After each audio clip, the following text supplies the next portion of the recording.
엄마, 안 돼요. 그 차 사면 안 돼요.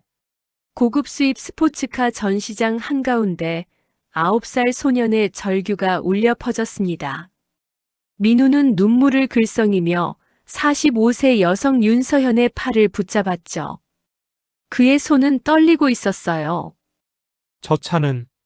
저 차는 울고 있어요. 속이 썩었단 말이에요.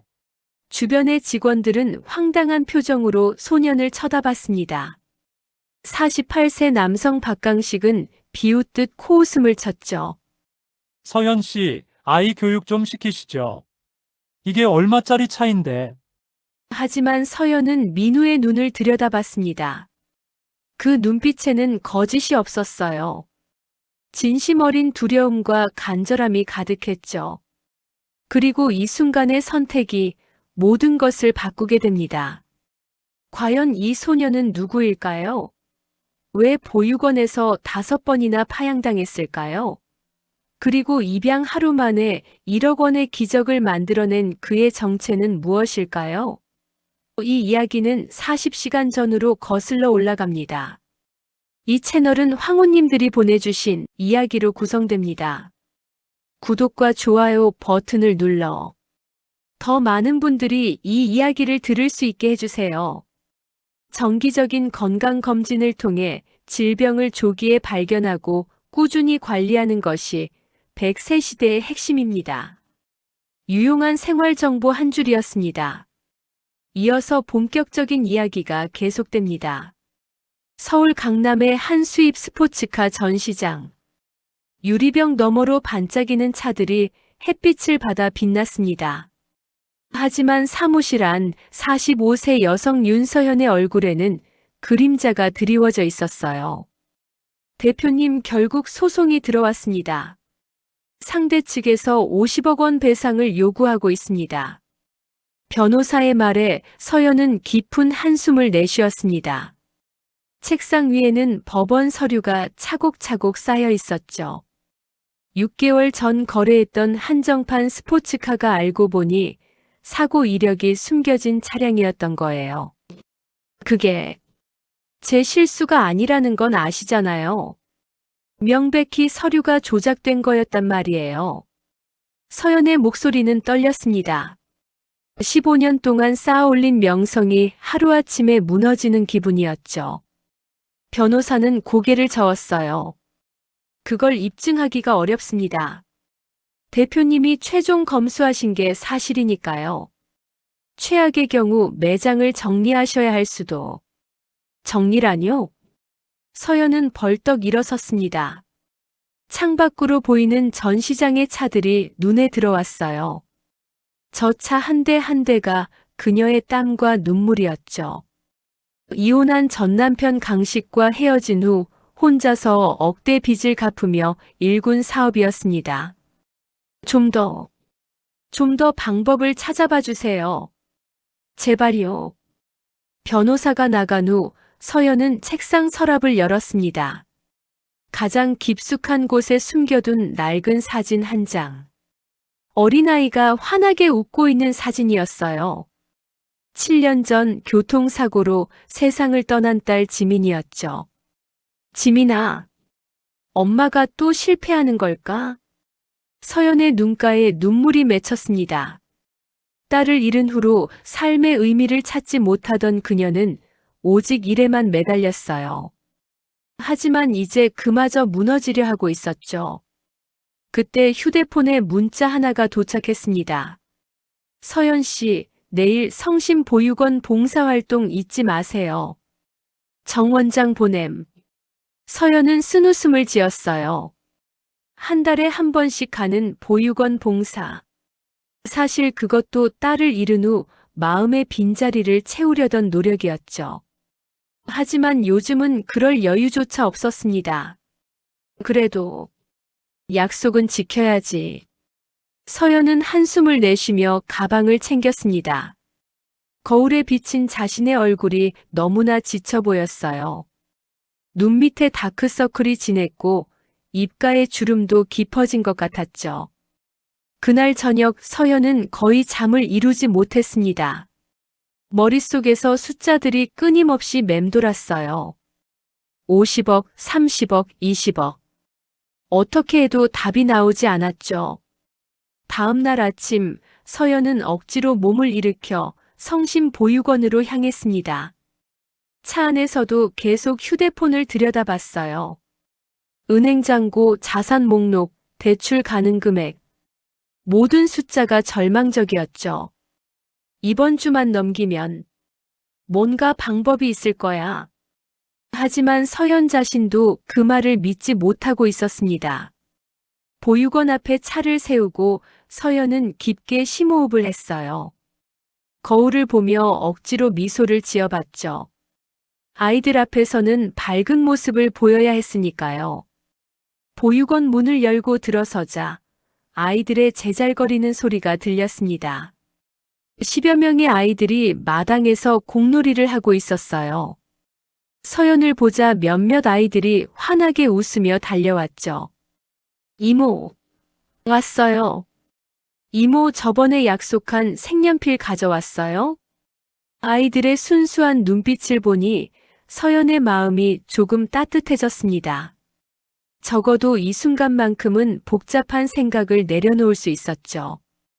그럼 이모가 약속을 어기겠어?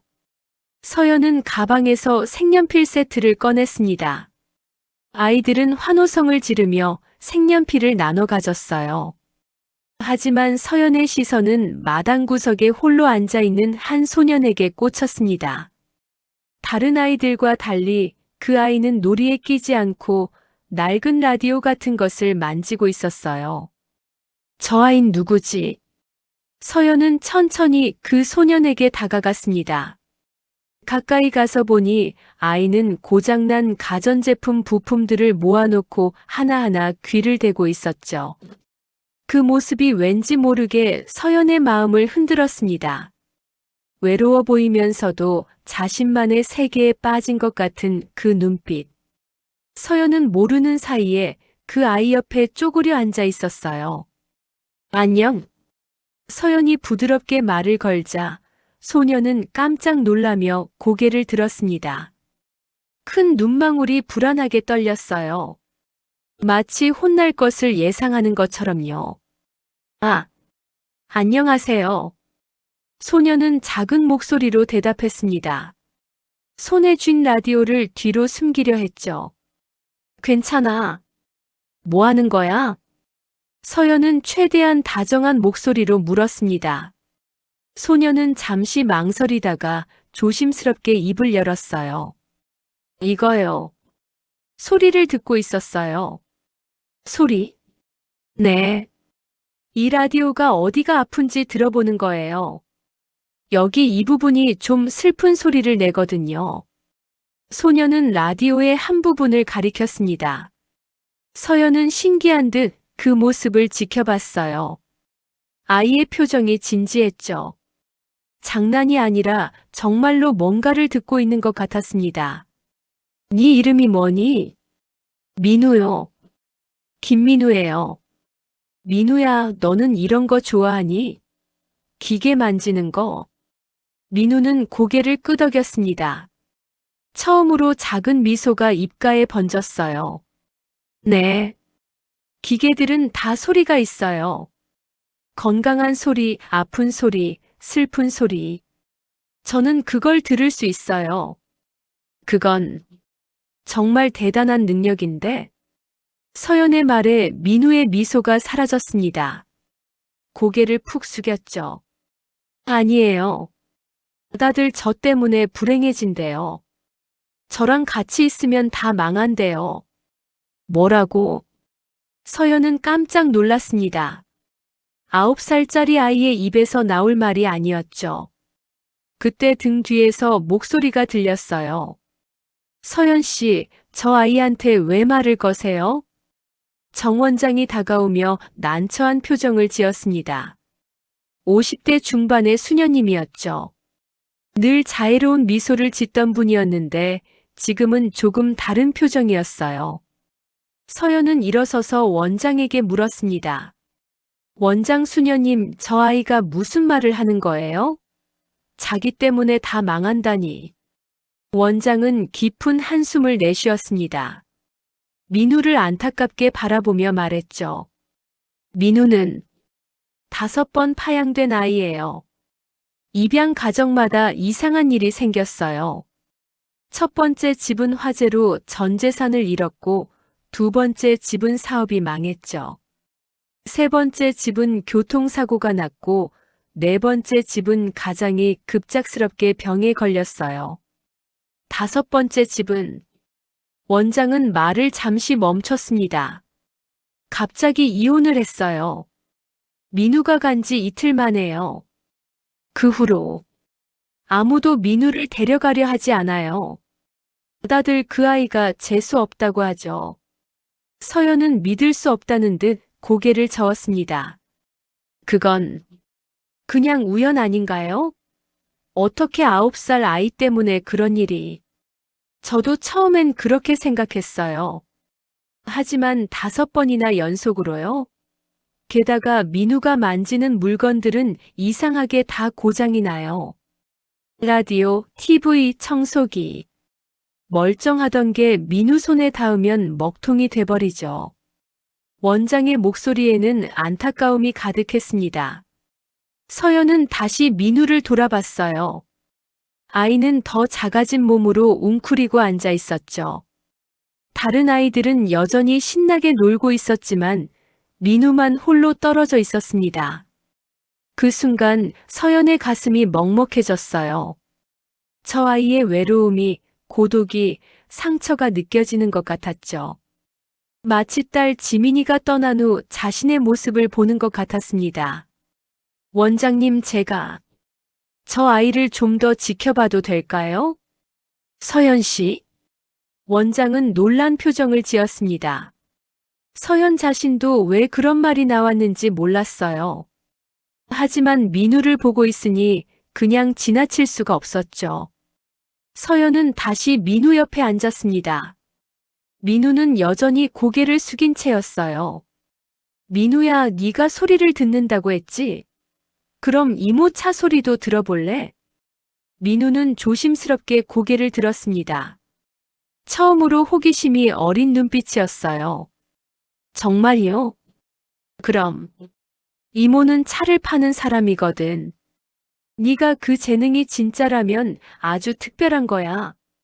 서연은 민우의 손을 잡고 주차장으로 향했습니다. 원장은 걱정스러운 표정으로 따라왔죠.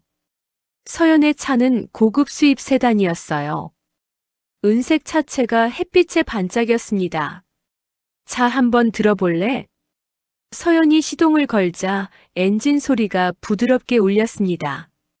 민우는 진지한 표정으로 차 앞에 쪼그려 앉아 귀를 가까이 댔어요. 10초, 20초. 민우는 눈을 감고 집중했습니다. 그리고 눈을 떴을 때 민우의 얼굴에 미소가 번졌어요. 이 차는 건강해요. 소리가 기뻐요. 주인이 잘 돌봐주고 있대요. 서연은 가슴이 뭉클했습니다. 차를 산 지 3년이 되었는데 정기적으로 정비를 받고 있었죠. 민우의 말이 맞았어요. 그럼 저기 저 차는? 서연은 옆에 세워진 낡은 트럭을 가리켰습니다. 보육원 물품을 실어 나르는 차량이었죠. 민우는 트럭으로 다가가 다시 귀를 기울였어요. 이 차는 배터리가 많이 아파요. 곧 꺼질 것 같아요. 원장의 얼굴이 굳었습니다. 사실 오늘 아침에 시동이 잘 안 걸렸어요. 배터리를 갈아야 할 것 같다고 기사님이 말씀하셨어요. 서연은 더 이상 의심할 수 없었습니다. 이 아이에게는 정말로 특별한 능력이 있었던 거예요. 저주가 아니라 축복이었죠. 단지 아무도 그것을 제대로 알아보지 못했을 뿐이었습니다. 서연은 민우의 어깨에 손을 올렸어요. 민우야, 너는 저주받은 아이가 아니야. 너는 특별한 재능을 가진 아이야. 이모가 그걸 증명해 줄게. 민우의 눈에 눈물이 글썽였습니다. 아마도 태어나서 처음 듣는 말이었을 거예요. 누군가 자신을 긍정해 주는 말. 정말 그럴까요? 그럼 이모가 보장할게. 서연은 원장을 돌아봤습니다. 이미 마음의 결정을 내린 얼굴이었어요. 원장님, 저 민우를 입양하고 싶어요. 서연 씨, 정신 차리세요. 원장의 목소리가 높아졌습니다. 보육원 사무실에서 서연과 원장이 마주 앉아 있었어요. 민우는 밖에서 기다리고 있었죠. 저 아이를 입양한다는 게 무슨 말인지 아세요? 지금까지 5가정이 파탄났어요. 원장은 책상을 탁 쳤습니다. 평소의 자애로운 모습과는 달랐죠. 그만큼 진심으로 걱정하는 거였어요. 저도 압니다. 하지만 원장님, 저는 민우의 능력을 직접 봤어요. 저 아이는 저주가 아니라 재능을 가진 거예요. 서연은 차분하게 말했습니다. 하지만 손은 떨리고 있었죠. 사실 자신도 불안했어요. 지금 회사가 파산 직전인데 아이까지 키운다는 게 현명한 선택일까? 쟤는 서연 씨, 지금 본인 상황이 어떤지 아세요? 소송에 휘말려 있잖아요. 이 상황에서 아이까지 키우겠다니. 원장은 한숨을 깊게 내쉬었습니다. 솔직히 말씀드릴게요. 저도 민우가 안쓰러워요. 하지만 현실을 봐야죠. 저 아이 때문에 서연 씨까지 불행해지면 어떡해요? 서연은 잠시 말없이 창밖을 바라봤습니다. 마당에서 민우가 혼자 앉아있는 모습이 보였어요. 다른 아이들은 여전히 함께 놀고 있었지만 민우만 홀로 떨어져 있었죠. 원장님, 제가 7년 전에 딸을 잃었잖아요. 서연의 목소리가 떨렸습니다. 지민이가 떠난 후로 저는 사는 게 아니라 그냥 견디는 거였어요. 일만 했죠. 돈을 벌고 성공하고 인정받고. 그런데 뭐가 남았나요? 전 남편한테 배신당하고 회사는 망하기 직전이고. 눈물이 서연의 뺨을 타고 흘렀습니다. 근데 민우를 보니까 제가 왜 사는지 알 것 같았어요. 저 아이에겐 제가 필요해요. 그리고 저한테도 저 아이가 필요한 것 같아요. 원장은 서연의 눈물을 보며 입술을 깨물었습니다. 20년 넘게 보육원을 운영하면서 수많은 입양을 지켜봤죠. 하지만 이렇게 진심 어린 눈물은 오랜만이었어요. 정말 후회 안 하시겠어요? 후회할지도 모르죠. 하지만 안 하면 더 후회할 것 같아요. 원장은 한참을 고민하다가 결국 고개를 끄덕였습니다. 알겠어요. 절차를 밟아봅시다. 하지만 조심하세요. 민우의 과거를 생각하면. 감사합니다, 원장님. 서연은 자리에서 일어났습니다. 밖으로 나가자 민우가 불안한 얼굴로 서 있었어요. 민우야, 이모 집에 갈래? 민우는 믿을 수 없다는 표정을 지었습니다. 입이 벌어졌다 닫혔다를 반복했죠. 저요? 정말요? 응. 이제부터 이모가 네 엄마야. 그 말에 민우는 와락 서연에게 안겼습니다. 작은 몸이 부들부들 떨리고 있었어요. 울음을 참는 게 느껴졌죠. 엄마. 민우는 처음으로 그 단어를 입 밖에 냈습니다. 서연도 민우를 꽉 안았어요. 7년 만에 다시 느끼는 모성이었죠. 입양 절차는 빠르게 진행됐습니다. 서연의 경제적 상황 때문에 우려는 있었지만 원장의 도움으로 일주일 만에 허가가 났어요. 민우는 정식으로 서연의 아들이 되었죠. 그날 저녁 서연은 민우를 데리고 집으로 향했습니다. 차 안에서 민우는 창밖을 신기한 듯 바라봤어요. 처음 보는 강남의 야경이었죠. 엄마, 저 정말 잘할 수 있을까요? 민우의 목소리는 여전히 불안했습니다. 저 때문에 엄마가 불행해지지 않을까요? 다른 엄마들처럼. 서연은 신호등에서 차를 세우고 민우를 돌아봤습니다. 그리고 민우의 손을 꼭 잡았어요. 민우야, 듣자. 니 때문에 불행해진 게 아니야. 네가 간 집들에는 이미 문제가 있었던 거야. 너는 그걸 알아챘을 뿐이고. 무슨 말씀이세요? 너는 가짜를 구별할 수 있잖아. 아픈 기계, 고장난 물건. 그것처럼 너는 가짜 행복도 알아챘던 거야. 겉으로만 행복한 척하던 가족들이 네가 오면서 진실이 드러난 거지. 서연의 말에 민우는 눈을 크게 떴습니다. 한 번도 생각해보지 못한 관점이었어요. 그러니까 네 잘못이 아니야. 오히려 네 덕분에 그 가족들이 진실을 마주할 수 있었던 거야. 아프겠지만 그게 더 나은 길이었을 거야. 민우의 눈에 눈물이 고였습니다. 처음으로 자신의 존재를 긍정하는 말을 들었어요. 엄마. 그리고 우리 집은 괜찮아. 왜냐하면 우리는 처음부터 솔직할 거니까. 엄마도 힘들 거야. 회사도 위험하고 돈도 없고. 하지만 함께 이겨낼 거야. 서연은 다시 시동을 걸었습니다. 아파트에 도착해 집 문을 열자 민우는 조심스럽게 안으로 들어왔어요. 30평대 아파트는 민우에게 궁전처럼 보였죠. 여기가 우리 집이야. 저기가 네 방이고. 서연이 가리킨 방에는 이미 침대와 책상이 준비돼 있었습니다. 며칠 동안 서연이 밤을 새워 준비한 거였어요.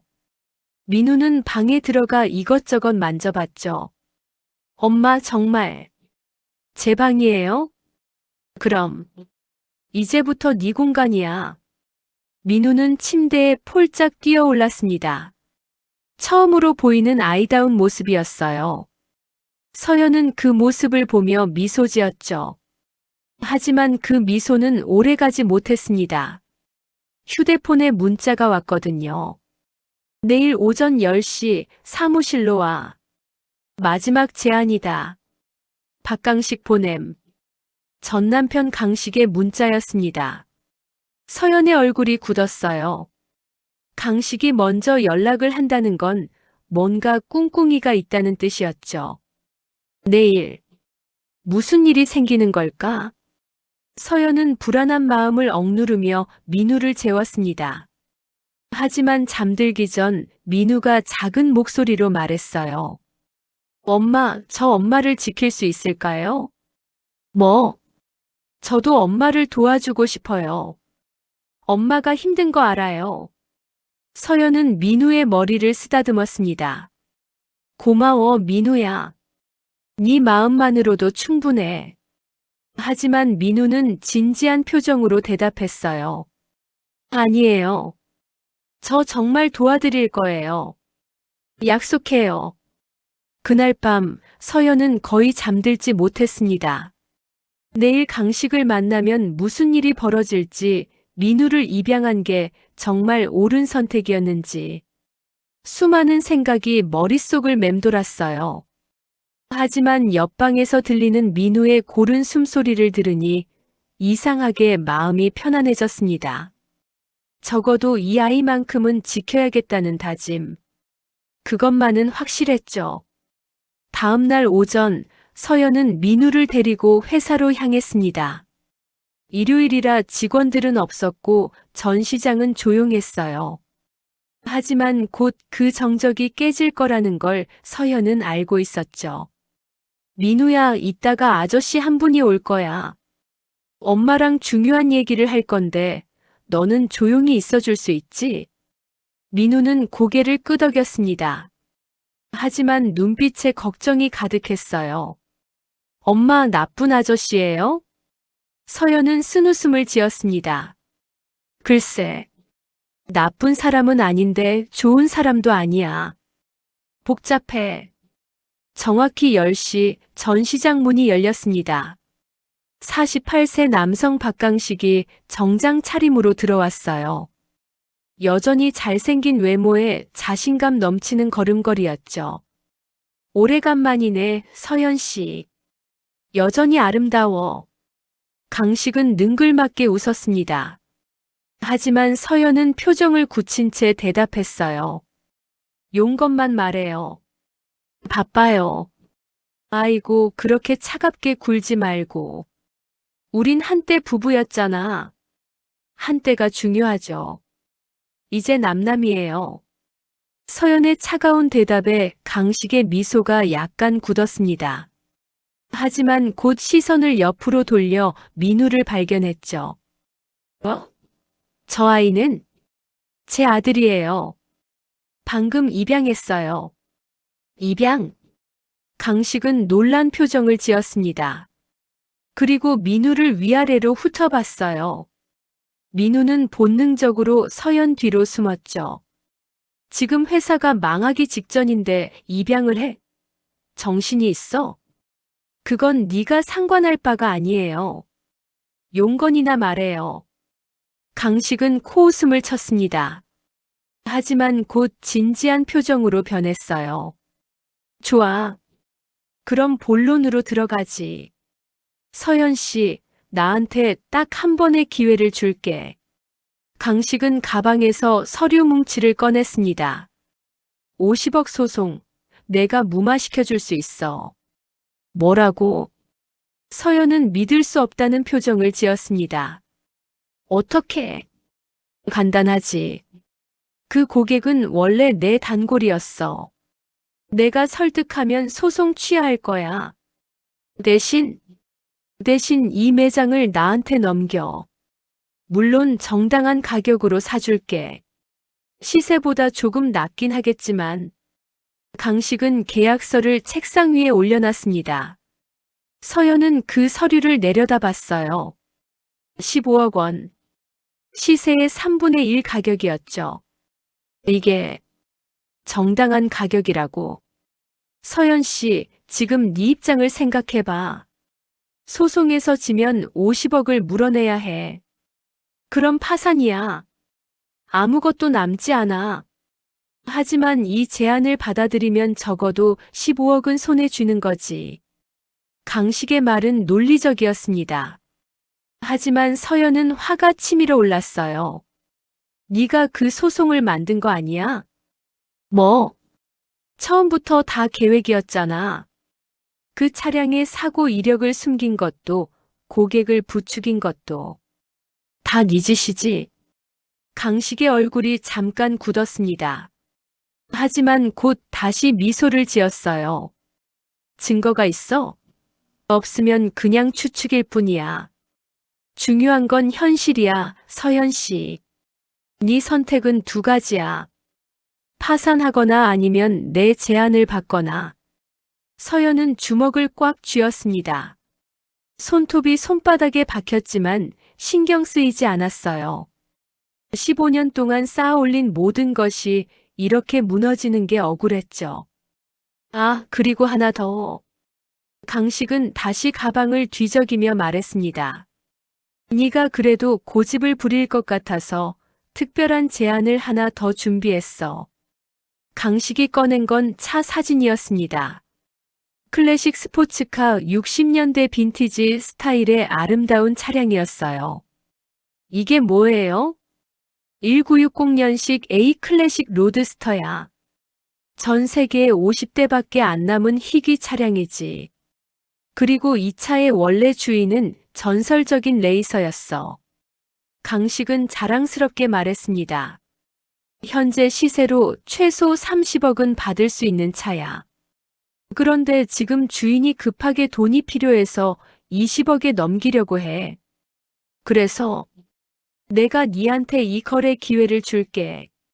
내일 VVIP 고객이 와. 중동 자산가야. 이 차를 40억에 팔 수 있어. 수수료만 20억이지. 서연의 눈이 커졌습니다. 20억이면 모든 빚을 갚고도 남았어요. 왜? 그런 좋은 기회를 나한테 줘. 간단해. 네가 이 거래를 성사시키면 그 수수료 중 절반을 나한테 줘. 그리고 매장도 넘기고. 그럼 우리 둘 다 윈윈이잖아. 강식은 교활하게 웃었습니다. 물론 거래가 실패하면 책임은 네 몫이야. 계약금 20억은 네가 물어내야 하고. 서연은 숨이 막혔습니다. 이건 명백한 덫이었어요. 하지만 거부할 수 있는 상황도 아니었죠.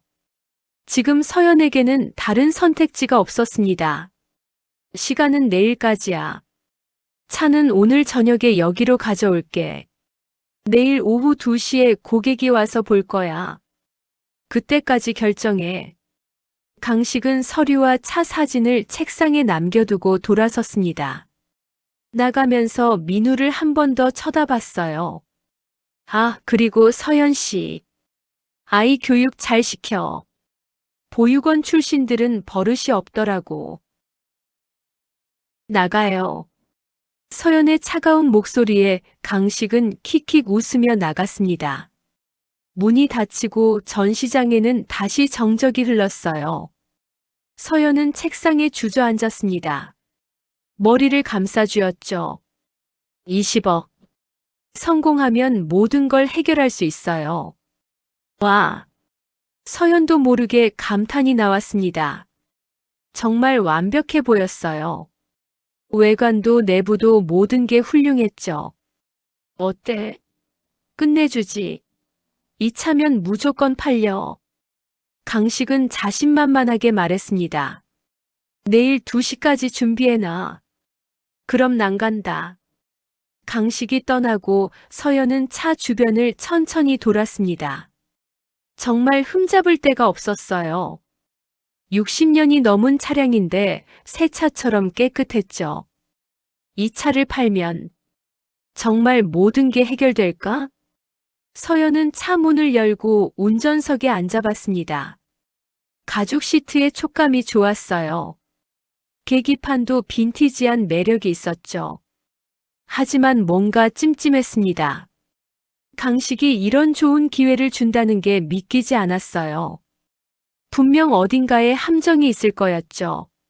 엄마, 저도 봐도 돼요? 민우가 다가왔습니다. 서연은 고개를 끄덕였어요. 그래, 한번 봐봐. 근데 조심해. 비싼 차야. 민우는 천천히 차 주변을 돌았습니다. 그리고 차체에 손을 대며 눈을 감았어요. 마치 차와 대화를 나누는 것 같았죠. 서연은 그 모습을 지켜봤습니다. 민우의 표정이 점점 굳어지는 게 보였어요. 뭔가 이상한 걸 느낀 것 같았죠. 민우야, 어때? 서연이 물었지만 민우는 대답하지 않았습니다. 더 집중하는 표정으로 차의 여러 부분을 만지고 귀를 기울였어요. 그리고 마침내 민우가 눈을 떴을 때 그의 얼굴은 창백했습니다. 민우야? 서연은 불안한 마음에 민우에게 다가갔습니다. 민우의 얼굴에 땀이 송글송글 맺혀 있었어요. 손도 떨리고 있었죠. 엄마, 이 차. 민우의 목소리가 떨렸습니다. 이 차는 아파요. 많이 아파요. 뭐? 무슨 소리야? 이 차 멀쩡해 보이는데? 서연은 차를 다시 살펴봤습니다. 어디 하나 흠잡을 데가 없었어요. 도색도 완벽하고 크롬 부품들도 반짝였죠. 아니에요. 겉만 예쁜 거예요. 속은 다 썩었어요. 민우는 차의 밑부분을 가리켰습니다. 여기요. 이 부분에서 슬픈 소리가 나요. 물에 잠겼던 소리예요. 물에 잠겼다고. 서연의 가슴이 철렁 내려앉았습니다. 침수차. 그 단어가 머릿속에 떠올랐죠. 침수차는 아무리 잘 복원해도 문제가 생기는 차량이었어요. 확실해? 민우야, 이건 정말 중요한 거야. 네. 확실해요. 이 차는 거짓말하고 있어요. 예쁜 척하지만 속은 아파요. 민우는 진지한 눈빛으로 서연을 봤습니다. 거짓말을 하는 눈이 아니었어요. 서연은 급히 휴대폰을 꺼내 지인 정비사에게 전화를 걸었습니다. 김 실장님, 저 윤서현이에요. 지금 당장 좀 와주실 수 있어요? 급한 일이에요. 30분 후 50대 남성 정비사가 도착했습니다. 베테랑 정비사로 20년 넘게 일한 사람이었죠. 대표님, 무슨 일이세요? 이 차 좀 봐주세요. 혹시 침수 이력이 있는지. 정비사는 의아한 표정을 지었습니다. 이 차가요? 겉보기엔 멀쩡한데요. 그래도 확인해 주세요. 제발요. 정비사는 고개를 끄덕이고 차 밑으로 들어갔습니다. 손전등으로 셰시를 비추며 꼼꼼히 살폈어요. 10분, 20분. 시간이 흘렀죠. 그리고 정비사가 다시 나왔을 때 그의 얼굴은 심각했습니다. 대표님, 이거 큰일 났는데요. 정말 침수차예요? 네. 그것도 완전 침수예요. 바닥판 곳곳에 녹이 슬었고 전기 배선도 부식됐어요. 겉은 완전히 새로 도색하고 복원한 거예요. 서연은 다리에 힘이 풀렸습니다. 민우의 말이 맞았어요. 이 차를 20억짜리라고 팔려고 했다고요? 정비사가 믿을 수 없다는 표정을 지었습니다. 이건 사기예요. 이 상태로 팔면 큰일 나요. 얼마 못 가서 전기 계통 고장 날 거고 심하면 화재까지 날 수 있어요. 서연은 휴대폰을 꺼내 강식에게 전화를 걸었습니다. 하지만 강식은 전화를 받지 않았어요. 문자를 보냈죠. 이 차 침수차 맞죠? 나한테 사기치려고 한 거예요? 답장은 10분 후에 왔습니다. 무슨 소리야? 정품 인증서도 있는데. 네가 정비를 잘못 본 거 아니야? 어쨌든 계약은 계약이야. 내일 2시까지 준비 안 하면 계약 파기로 보고 20억 청구할 거야. 서연은 휴대폰을 떨어뜨릴 뻔했습니다. 강식의 계략이 이제야 완전히 보였어요. 처음부터 함정이었던 거죠. 만약 서연이 이 차를 VVIP 고객에게 팔았다면, 나중에 침수 사실이 드러나면 서연이 모든 책임을 져야 했어요. 강식은 빠져나가고 서연만 사기꾼이 되는 거였죠. 그리고 만약 서연이 거래를 거부하면 계약 파기로 20억을 물어야 했어요. 어느 쪽이든 서연은 망하는 거였습니다. 엄마. 민우가 조심스럽게 서연의 손을 잡았습니다. 제가 맞췄죠? 서연은 민우를 끌어안았습니다. 눈물이 흘렀어요. 그래. 네가 맞췄어. 민우야, 네가 없었으면 엄마는 정말 큰일 날 뻔했어. 민우도 서연을 꽉 안았습니다. 처음으로 자신이 누군가를 지켰다는 뿌듯함이 느껴졌어요. 정비사가 조심스럽게 말했습니다. 대표님, 그럼 이 거래는 어떻게 하실 거예요? 서연은 눈물을 닦고 일어섰습니다. 표정이 단호해졌어요. 거절할 거예요. 20억 청구하든 뭘 하든 이런 사기에는 절대 넘어갈 수 없어요. 하지만 20억을 방법을 찾을 거예요. 어떻게든. 서연은 주먹을 꽉 쥐었습니다. 포기하지 않겠다는 다짐이었죠. 그때 민우가 전시장 구석을 가리켰습니다. 엄마, 저기 저 차는 뭐예요? 서연이 고개를 돌리자 구석에 먼지를 뒤집어 쓴 낡은 차 한 대가 보였습니다. 오래된 세단이었는데 거의 폐차 직전처럼 보였어요. 아, 저건 한 달 전에 고물상에서 헐값에 산 거야. 수리해서 팔려고 했는데 손 뗄 시간이 없어서 그냥 뒀어. 제가 한번 들어봐도 돼요? 민우는 그 차에게 끌리는 듯 다가갔습니다. 서연은 고개를 끄덕였어요. 민우는 낡은 차에 손을 댔습니다. 그리고 눈을 감았죠. 이번에는 표정이 밝아졌어요. 미소까지 지었습니다. 엄마, 이 차는 노래해요. 노래? 네. 기쁜 노래예요. 이 차 속에는 보물이 있대요. 서연과 정비사는 서로를 쳐다봤습니다. 보물? 저 낡은 차에? 민우야, 무슨 보물인데? 모르겠어요. 하지만 이 차가 그렇게 말해요. 나를 열어줘, 소중한 게 있어라고요. 서연은 반신반의하며 차 문을 열었습니다. 먼지가 풀썩 날렸어요. 내부는 낡고 찢어진 시트, 녹슨 계기판. 어디에도 보물 같은 건 보이지 않았죠. 민우야, 여기 아무것도 없는데. 아니에요. 더 깊은 곳이에요. 의자 밑이요. 민우는 뒷좌석 시트를 가리켰습니다. 서연은 정비사와 함께 시트를 들어 올렸어요.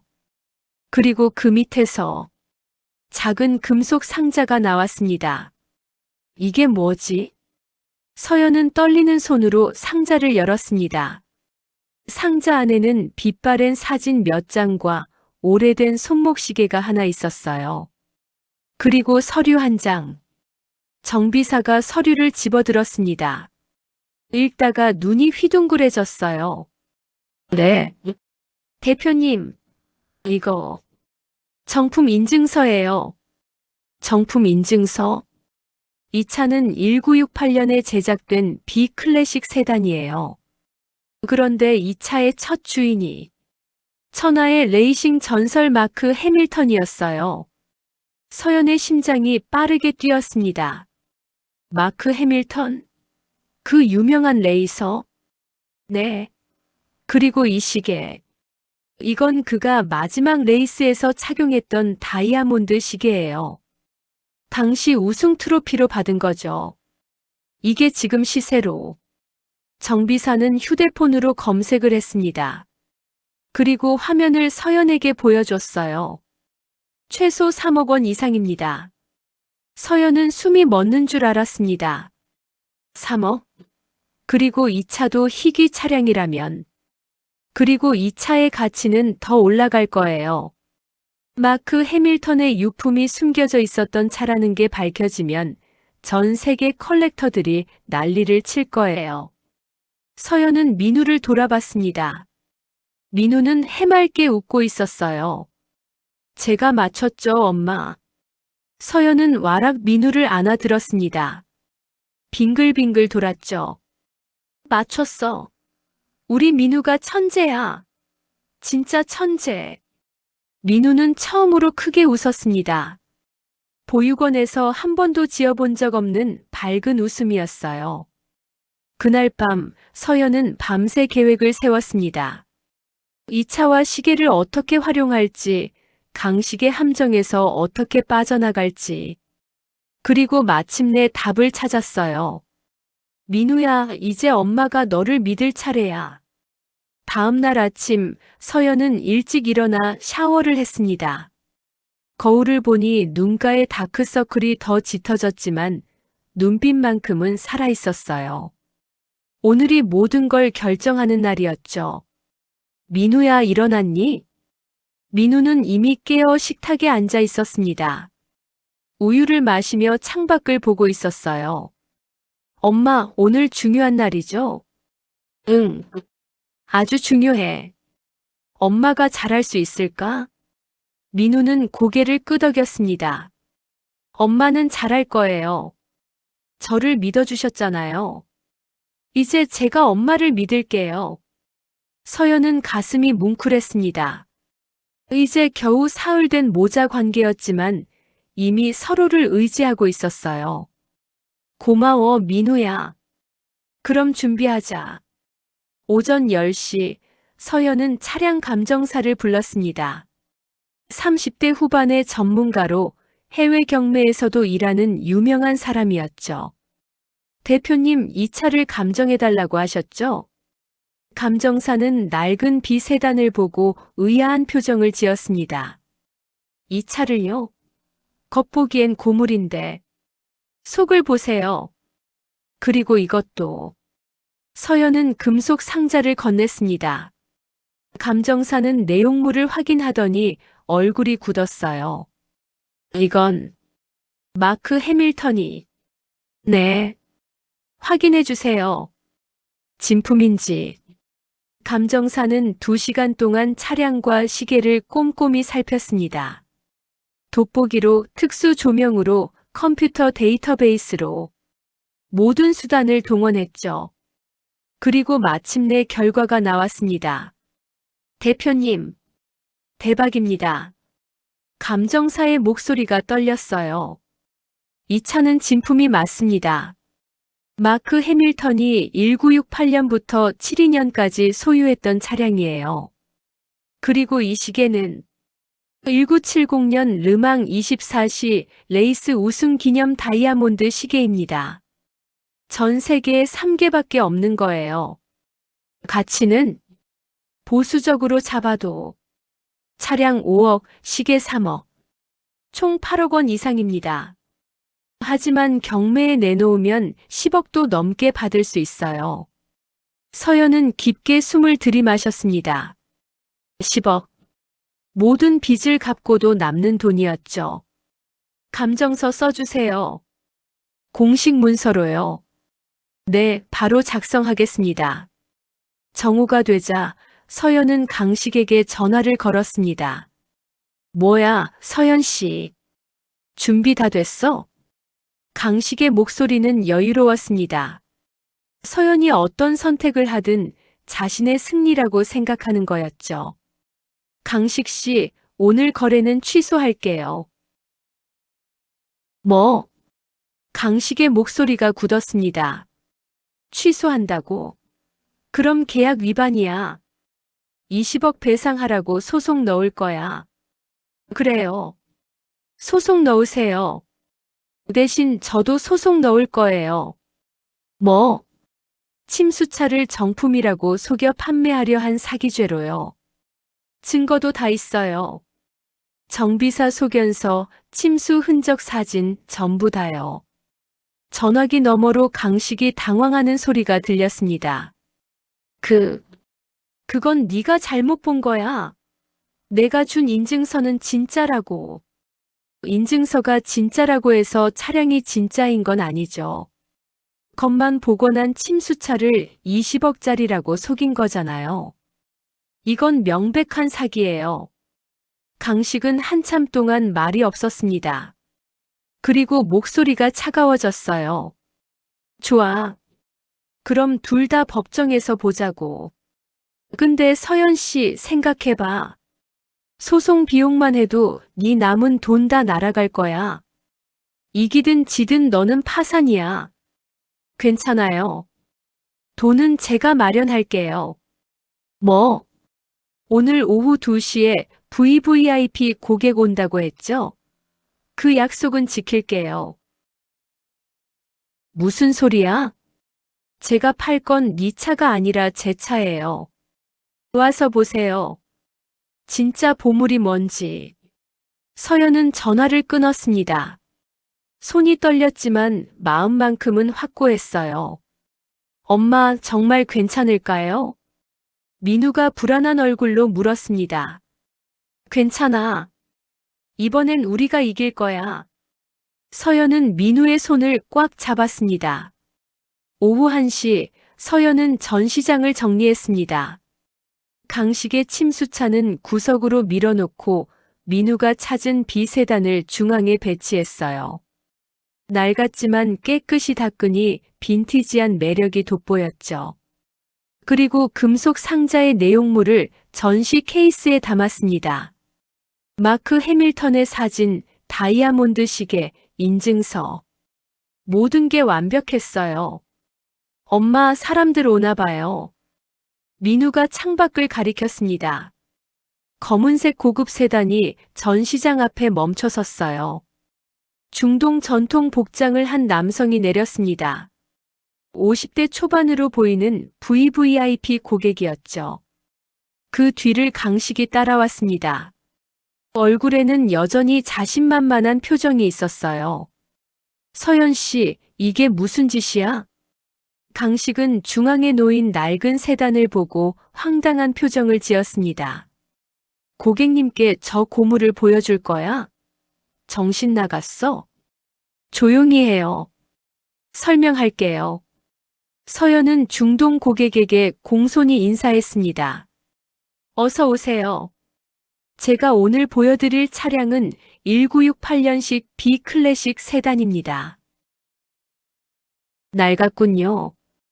고객은 차를 한 바퀴 돌며 실망스러운 표정을 지었습니다. 하지만 이 차는 특별합니다. 마크 해밀턴, 전설의 레이서가 소유했던 차량이죠.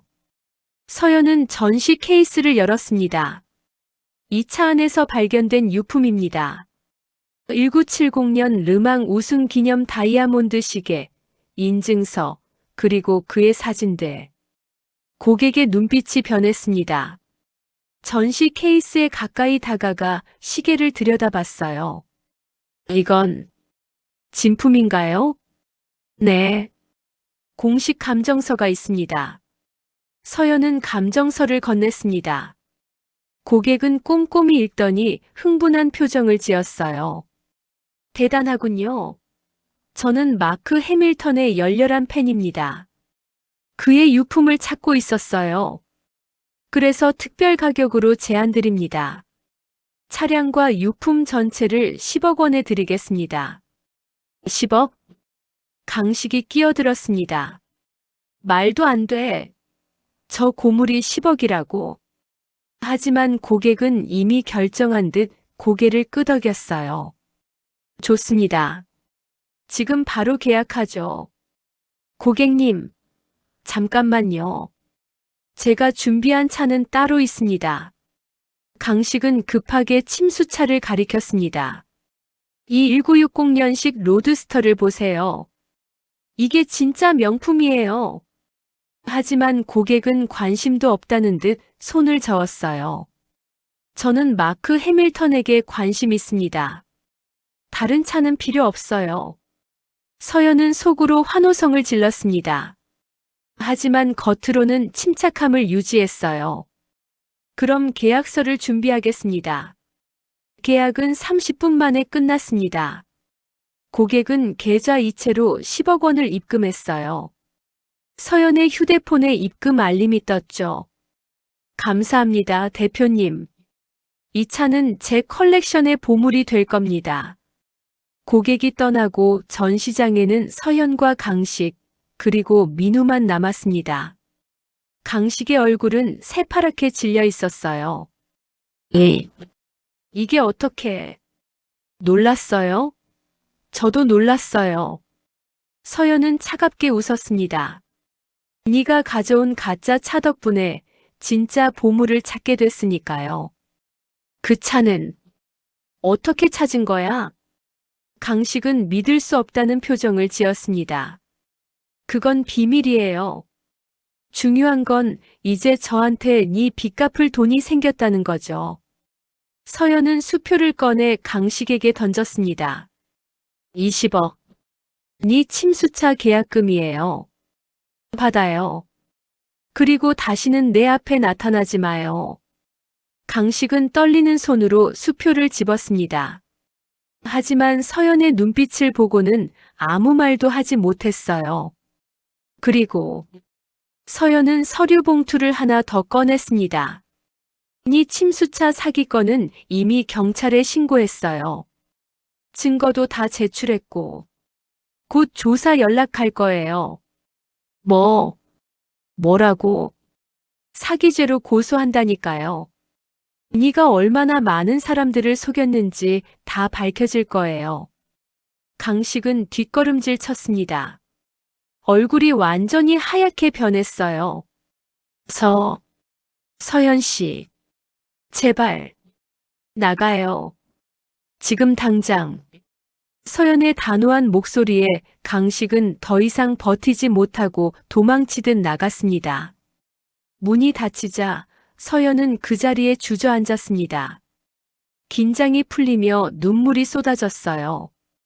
해냈어. 정말 해냈어. 민우가 달려와 서연을 안았습니다. 엄마 정말 멋있어요. 서연은 민우를 꽉 안으며 울었습니다. 기쁨의 눈물이었어요. 민우야, 고마워. 네가 아니었으면 우리 진작 망했을 거야. 아니에요. 엄마가 저를 믿어줬잖아요. 엄마가 용감했어요. 두 사람은 한참을 그렇게 안고 있었습니다. 전시장 창으로 들어오는 햇살이 두 사람을 따뜻하게 감쌌어요. 그날 저녁 서현은 은행에 가서 모든 빚을 정리했습니다. 50억 소송 합의금, 운영 자금 대출, 개인 빚. 모든 걸 청산했어요. 그리고도 2억 원이 남았죠. 대표님 정말 전액 상환하시는 거예요? 은행 직원도 놀란 표정이었습니다. 네. 이제 빚 없이 새 출발하고 싶어요. 서연은 홀가분한 마음으로 은행을 나섰습니다. 15년 만에 처음으로 빚 없는 삶이었어요. 집으로 돌아오는 길, 서연은 민우의 손을 꼭 잡았습니다. 민우야, 이제 우리 뭐 하고 싶어? 저요? 엄마랑 맛있는 거 먹고 싶어요. 그래. 그럼 오늘은 특별한 날이니까 외식하자. 두 사람은 근처 한식당에 들어갔습니다. 고급 레스토랑은 아니었지만 따뜻한 분위기의 가정식 식당이었어요. 뭐 먹고 싶어? 저는 김치찌개요. 보육원에서 먹던 게 제일 맛있었거든요.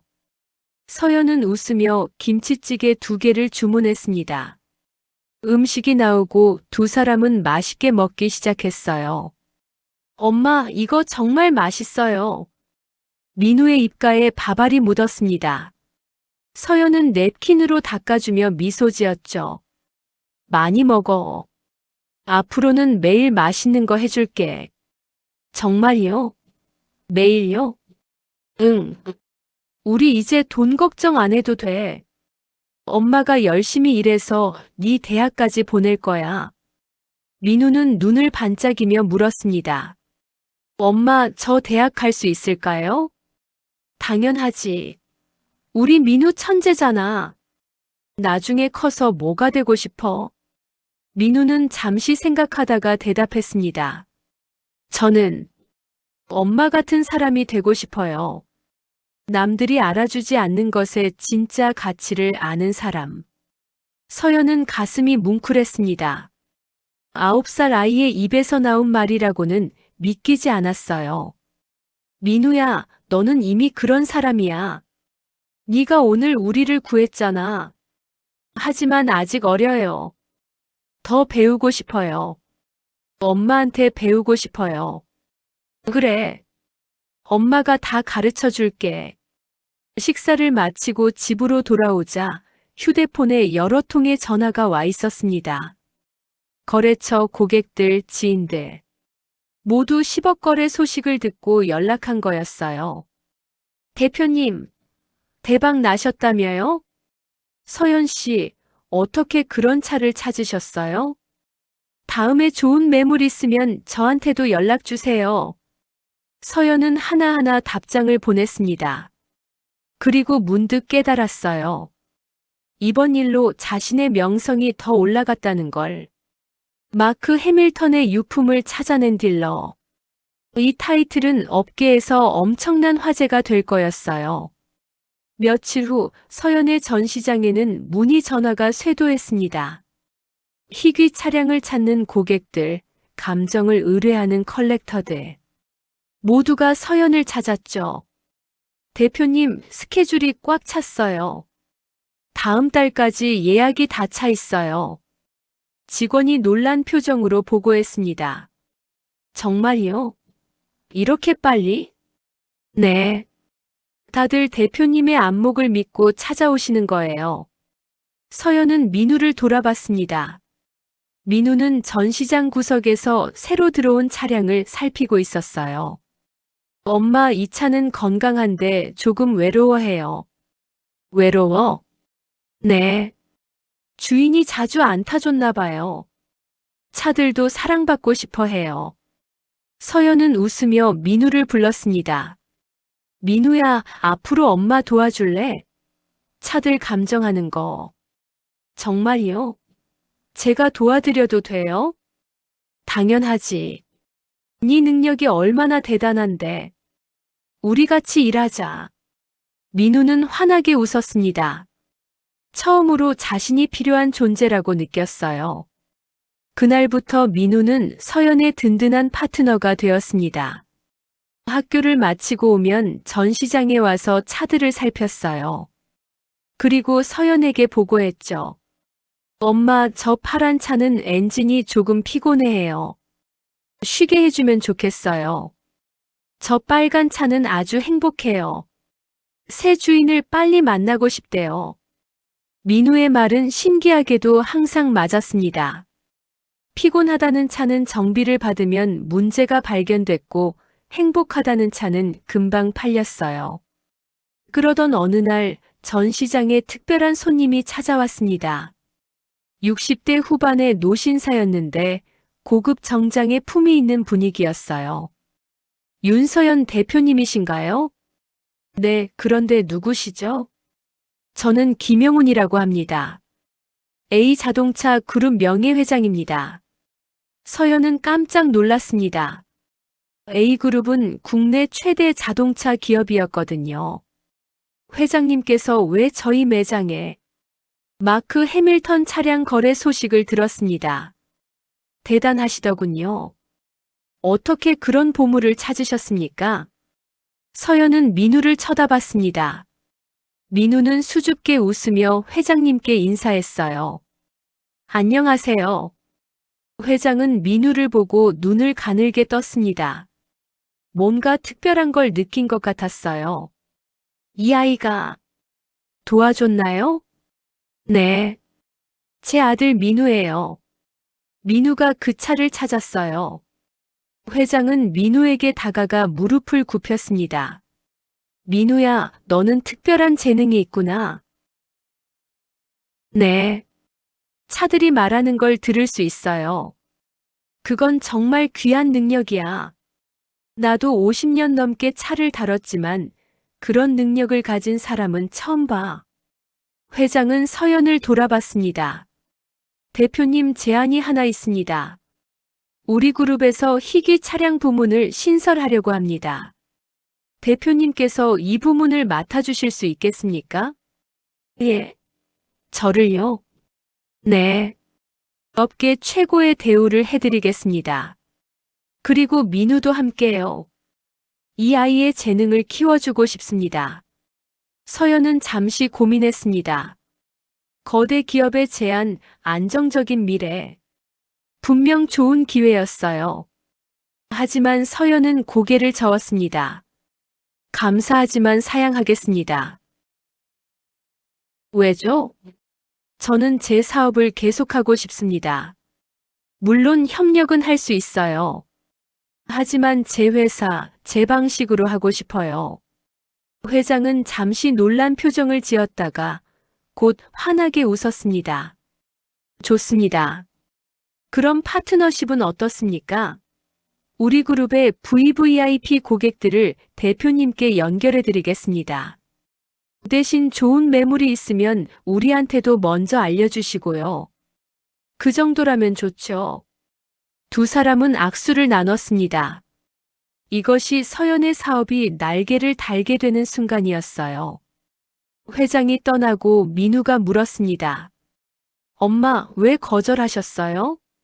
거기 가면 더 좋을 것 같은데. 민우야, 엄마는 니랑 함께 우리만의 길을 가고 싶어. 남의 밑에서 일하는 게 아니라 우리 스스로 만들어가는 거. 그게 더 의미 있잖아. 민우는 고개를 끄덕였습니다. 알겠어요. 저도 엄마랑 함께 할래요. 고마워, 민우야. 그날 밤 서연은 사업 계획을 다시 짰습니다. A그룹과의 파트너십, 확장 계획, 민우의 교육. 미래가 밝게 보였어요. 하지만 서연은 몰랐습니다. 강식이 아직 포기하지 않았다는 것을. 일주일 후 서연의 휴대폰에 낯선 번호로 문자가 왔습니다. 대표님 급한 일입니다. 오늘 밤 10시에 한강공원으로 나와주세요. 박강식에 관한 중요한 정보가 있습니다. 익명의 보냄. 서연은 미간을 찌푸렸습니다. 수상한 문자였지만 강식에 관한 정보라면 무시할 수 없었어요. 아직 경찰 조사가 진행 중이었거든요. 가야 하나? 서연은 고민하다가 결국 가기로 했습니다. 하지만 혹시 모를 상황에 대비해 지인에게 연락을 남기고 위치를 공유했어요. 밤 10시 한강공원은 한산했습니다. 가로등 아래 벤치에 앉아 기다리는데 누군가 다가왔어요. 서연 씨. 돌아보니 강식이었습니다. 서연은 벌떡 일어섰어요. 네가 부른 거야? 그래. 할 말이 있어서. 강식의 얼굴은 초췌했습니다. 일주일 사이에 많이 늙어 보였어요. 무슨 말? 미안해. 서연은 귀를 의심했습니다. 뭐라고? 미안하다고. 내가 너무 많이 잘못했어. 강식은 벤치에 털썩 주저앉았습니다. 손으로 얼굴을 감쌌어요. 처음엔 그냥 사업이었어. 네보다 더 성공하고 싶었고 너를 이기고 싶었어. 근데 어느 순간부터 복수가 됐어. 네가 행복한 게 싫었어. 왜? 네가 나 없이도 잘 사는 게 자존심 상했나 봐. 내가 떠났는데도 너는 오히려 더 성공했잖아. 그게 참을 수 없었어. 강식의 목소리는 떨렸습니다. 그래서 너를 무너뜨리려고 했어. 그 소송도 침수차도 다 계획한 거였어. 네가 파산하는 걸 보고 싶었어.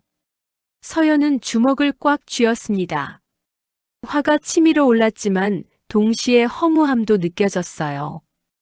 그런데 왜 이제 와서 사과해? 경찰 조사받으면서 깨달았어. 내가 얼마나 비겁했는지. 그리고 네 아들을 봤을 때 내가 우리 지민이를 생각했어. 서연의 가슴이 철렁했습니다. 지민이를? 우리 딸. 내가 제대로 아빠 노릇 못했잖아. 일만 하느라 곁에 없었고. 사고 나던 날도 나는 거래처 접대하느라 술 마시고 있었어. 강식의 눈에 눈물이 고였습니다. 지민이 장례식 끝나고 네가 나한테 말했잖아. 당신은 아빠가 아니었어. 그냥 돈 버는 기계였어라고. 그 말이 맞았어. 서연도 눈물이 났습니다. 7년 전에 아픈 기억이 떠올랐어요. 그래서 뭐, 이제 와서 반성하면 다 용서돼? 아니, 용서 안 받아. 그냥 사과하고 싶었어. 그리고 니한테 말해주고 싶었어. 너는 좋은 엄마야. 민우한테도 잘해줄 거야. 내가 지민이한테 못했던 것들 다 해줄 거라고 믿어. 강식은 일어서서 서연에게 봉투를 건넸습니다. 이거 받아. 뭔데? 침수차 사기건에 대한 모든 증거야. 내가 어떻게 조작했는지, 누구랑 짜고 있는지 다 적혀 있어. 이거 경찰한테 제출하면 수사에 도움될 거야. 서연은 봉투를 받아들었습니다. 너, 이러면 더 불리해지는 거 아니야? 상관없어. 어차피 난 끝났어. 이미 회사도 정리 들어갔고 빚도 엄청 쌓였어. 이제 감옥 갈 것 같아. 강식은 쓸쓸하게 웃었습니다. 근데 그게 맞는 것 같아. 내가 벌 받아야지. 서연은 복잡한 심정이었습니다. 미워해야 할 사람이지만 옛 남편이자 딸의 아빠였던 사람이기도 했어요. 강식 씨. 응. 우리 딸. 지민이는 착한 아이였어. 너를 많이 기다렸어. 근데 네가 안 왔잖아. 미안해. 이제라도 후회하는 게 다행이야. 적어도 늦게라도 사람이 됐네. 서연은 돌아섰습니다. 경찰 조사 잘 받아. 솔직하게 다 털어놔. 그게 네가 할 수 있는 마지막 제대로 된 일이야. 알았어. 서연 씨 행복해. 민우랑. 서연은 대답 대신 손을 들어 보였습니다. 그리고 공원을 빠져나왔어요. 차에 타서 시동을 걸려는데 눈물이 터졌습니다. 화가 나서도 슬퍼서도 후련해서도 아닌 복합적인 감정이었어요. 지민아, 엄마가 이제 정말 너를 보내줄게. 그리고 민우를 잘 키울게. 서연은 눈물을 닦고 집으로 향했습니다. 민우가 기다리고 있을 테니까요. 집에 도착하자 민우는 거실에서 책을 읽고 있었습니다. 서연을 보자 환하게 웃었어요. 엄마, 오셨어요? 배고프시죠? 제가 라면 끓일까요? 아니야, 괜찮아. 민우야, 이리 와봐. 서연은 민우를 안았습니다. 따뜻한 체온이 느껴졌어요. 엄마 울었어요? 응, 조금. 그냥 예전 일이 생각나서. 슬픈 일이요? 응. 근데 이제 괜찮아. 민우가 있으니까. 민우는 서연을 꽉 안았습니다. 엄마, 저도 엄마가 있어서 행복해요. 정말 정말 행복해요. 두 사람은 한참을 그렇게 안고 있었습니다. 과거의 아픔을 서로의 온기로 녹여내는 시간이었어요. 다음 날 서연은 강식이 준 증거 자료를 경찰에 제출했습니다. 덕분에 수사는 급물살을 탔어요. 강식뿐만 아니라 그와 짜고 친 중개인들, 서류를 위조한 사람들까지 모두 밝혀졌죠. 2주 후 강식은 사기죄로 기소됐습니다. 징역 3년이 예상되는 상황이었어요. 하지만 서연은 더 이상 복수에 집착하지 않았습니다. 이미 자신의 삶은 앞으로 나아가고 있었으니까요. 그리고 그 즈음 또 다른 놀라운 일이 생겼습니다. 민우가 찾은 마크 해밀턴의 차와 유품 이야기가 언론에 대서특필된 거예요. 신문, TV, 인터넷 뉴스까지 모든 매체가 천재 소년 감정사에 대해 보도했죠. 9살 소년이 찾아낸 3억짜리 보물. 저주받은 아이에서 축복의 아이로 감동의 입양 스토리. 한국의 천재 감정사 탄생, 업계 주목. 서연의 전시장에는 취재 요청이 쏟아졌습니다. 하지만 서연은 대부분 거절했어요. 민우를 보호하고 싶었거든요. 다만 한 가지, 보육원 관련 프로그램의 인터뷰는 수락했습니다. 민우처럼 입양을 기다리는 아이들을 돕고 싶었거든요. 방송이 나가고 반응은 폭발적이었습니다. 시청자들은 민우의 이야기에 감동했고 보육원 입양 문의가 급증했어요. 특히 민우가 있던 성심 보육원에는 입양 신청이 10배나 늘었습니다. 정 원장은 감격스러워하며 서연에게 전화를 걸었어요. 서연 씨, 정말 고마워요. 민우 덕분에 다른 아이들도 가정을 찾게 됐어요. 다행이에요, 원장님. 저도 기뻐요. 서연 씨가 민우를 믿어준 게 기적을 만들었어요. 사랑의 힘이에요. 서연은 민우를 돌아봤습니다. 민우는 TV에 나온 자신의 모습을 보며 수줍게 웃고 있었어요. 원장님, 제가 민우한테서 받은 게 더 많아요. 민우가 저를 살렸어요. 두 분 모두 서로를 살린 거예요. 그게 진짜 가족이죠. 전화를 끊고 서연은 민우 옆에 앉았습니다. 민우야, 네 덕분에 다른 아이들도 가족을 찾게 됐대. 정말요? 다들 행복해질까요? 그럼. 네처럼 특별한 아이들이니까. 민우는 환하게 웃었습니다. 더 이상 저주받은 아이가 아니었어요. 이제는 축복의 아이였죠. 한 달 후 서연의 전시장에 또 다른 VVIP 고객이 찾아왔습니다. 이번에는 일본의 유명 자동차 컬렉터였어요. 윤 대표님, 소문 들었습니다. 희귀 차량을 찾는 능력이 대단하시다고요. 과찬이십니다. 어떤 차량을 찾으시나요? 1975년식 C 레이싱카를 찾고 있습니다. 전 세계에 5대밖에 없는데 그중 한 대가 한국에 있다는 제보를 받았어요. 서연은 고개를 끄덕였습니다. 한번 찾아보겠습니다. 시간을 주시면. 그리고 수수료는 성공 보수로 차량 가격의 10%를 드리겠습니다. 차량 가치가 대략 10억 원 정도 될 거예요. 서연은 계산했습니다. 10%면 1억 원이었죠. 알겠습니다. 최선을 다하겠습니다. 고객이 떠나고 서연은 민우를 불렀습니다. 민우야, 우리 차 찾으러 갈까?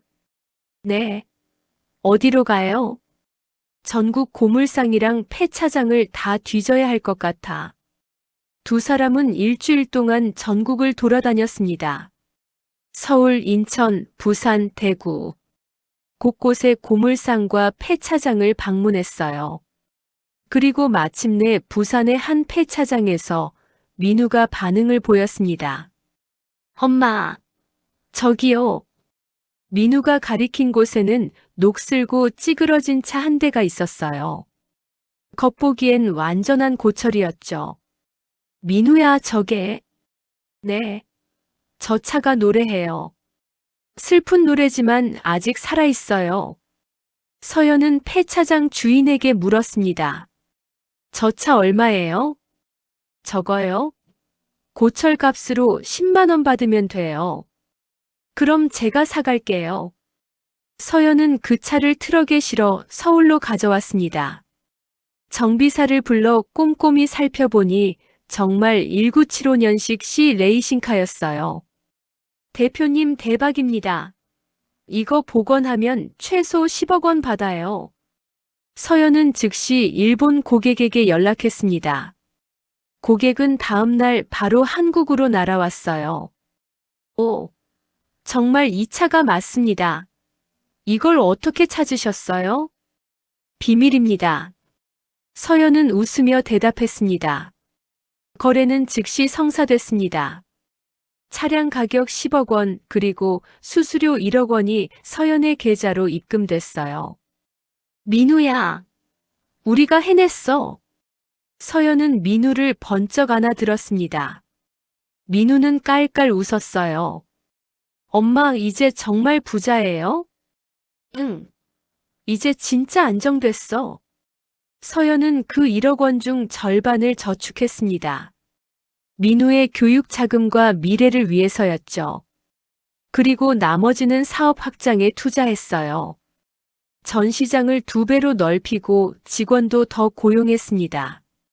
그리고 특별히 희귀 차량 전담 부서를 만들었어요. 민우가 책임자였죠. 물론 서연의 지도하에서지만요. 민우의 특별 감정실이라는 간판까지 달았습니다. 고객들은 신기해하며 민우의 감정을 요청했어요. 정말 9살 아이가 차를 감정한다고요? 네. 보시면 알게 될 겁니다. 민우는 진지한 표정으로 차를 살폈습니다. 손을 대고 귀를 기울이고 눈을 감고 집중했어요. 이 차는 사고가 한 번 있었어요.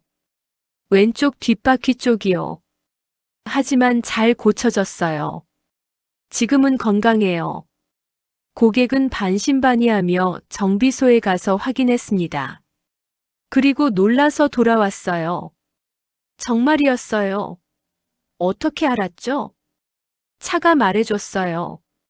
민우의 순수한 대답에 고객은 감탄했습니다. 이런 일이 반복되면서 서연의 매장은 기적의 매장으로 불리게 됐어요. 민우의 감정은 100% 정확했거든요. 하지만 가장 통쾌한 일은 따로 있었습니다. 어느 날 강식의 소식이 들려왔어요. 법정에서 징역 3년을 선고받고 수감됐다는 소식이었죠. 그리고 강식의 회사는 완전히 파산했습니다. 채권자들이 몰려들었고 재산은 모두 경매로 넘어갔어요. 아이러니하게도 그 재산 중 일부를 서연이 샀습니다.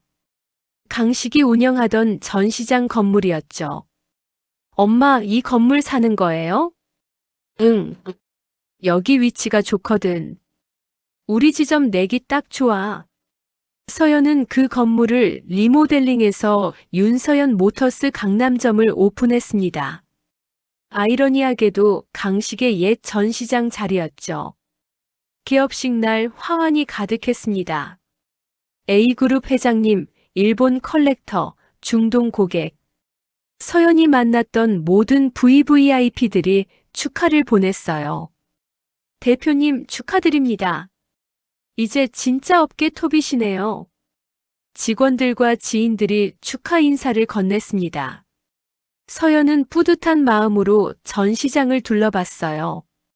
5년 전만 해도 파산 직전이었는데 지금은 2개의 매장을 운영하는 사장이 됐죠. 그리고 그 모든 것의 시작은 민우였어요. 민우야, 이리 와봐. 서연은 민우의 손을 잡고 전시장 중앙으로 갔습니다. 그곳에는 특별한 차 한 대가 전시돼 있었어요. 바로 민우가 처음 찾은 마크 해밀턴의 비세단이었습니다. 고객에게 팔았지만 서연이 다시 비싸게 사들인 거였어요. 엄마, 이거 왜 여기 있어요? 이 차는 팔지 않을 거야. 우리의 시작이니까. 이 차를 보면 우리가 어디서 시작했는지 기억할 수 있잖아. 민우는 차를 쓰다듬었습니다. 차는 여전히 행복한 소리를 내고 있었어요. 엄마, 이 차도 기뻐해요. 우리랑 함께 있어서요. 서연은 민우를 안았습니다. 눈시울이 뜨거워졌어요. 민우야, 네가 아니었으면 우리 여기까지 못 왔어. 고마워. 아니에요, 엄마. 엄마가 저를 믿어주셨잖아요. 저야말로 고마워요. 두 사람은 따뜻하게 포옹했습니다. 주변의 사람들이 박수를 보냈어요. 그날 저녁 개업 파티가 열렸습니다. 샴페인이 터지고 음악이 흘렀어요. 서연은 샴페인 잔을 들고 모인 사람들에게 말했습니다. 여러분, 오늘 이 자리에 함께 해주셔서 감사합니다. 특히 제 아들 민우에게 감사를 전하고 싶어요. 민우, 이리 나와봐. 민우는 수줍게 앞으로 나왔습니다. 사람들이 환호했어요. 민우는 세상이 저주라고 불렀던 아이였습니다. 하지만 저는 그 아이가 축복이라는 걸 알았어요. 그리고 그 믿음이 기적을 만들었습니다. 서연의 목소리가 떨렸습니다. 여러분도 주변의 저주라고 불리는 것들을 다시 봐주세요. 어쩌면 그게 진짜 축복일 수 있으니까요. 사람들이 박수를 쳤습니다. 민우는 눈물을 글썽이며 서연을 안았어요. 파티가 끝나고 서연과 민우는 조용히 전시장을 걸었습니다. 밤의 조명을 받은 차들이 아름답게 빛났어요. 엄마, 저 정말 행복해요. 나도야, 민우야. 나도 정말 행복해. 엄마 앞으로도 계속 함께 있을 거죠? 당연하지. 우리는 가족이야. 영원히. 두 사람은 손을 맞잡고 전시장을 나섰습니다. 밖에는 별이 반짝이고 있었어요. 그리고 그 별들처럼 서현과 민우의 미래도 밝게 빛나고 있었습니다. 6개월이 흘렀습니다. 계절은 어느새 봄이 되었고 벚꽃이 만개한 거리를 서현과 민우는 손을 잡고 걸어가고 있었어요. 엄마, 오늘 학교에서 발표했어요. 오, 무슨 발표? 내 꿈에 대한 거요. 저는 말했어요. 엄마처럼 차를 감정하는 전문가가 되고 싶다고. 민우의 얼굴은 자신감으로 빛났습니다. 이제 학교에서도 인기 있는 아이가 됐어요. 천재 감정사로 TV에 나왔으니까요. 그랬구나. 선생님이 뭐라고 하시던? 칭찬하셨어요. 그리고 친구들도 멋있대요. 다들 제 이야기 듣고 싶어 해요. 서연은 뿌듯한 마음으로 민우의 머리를 쓰다듬었습니다. 1년 전만 해도 보육원 구석에서 혼자 있던 아이가 이렇게 밝아졌어요. 민우야, 오늘 특별한 곳에 갈 거야. 어디요? 네가 있던 보육원이야. 민우의 표정이 약간 굳었습니다. 왜? 거기 가요? 원장님이 보고 싶대.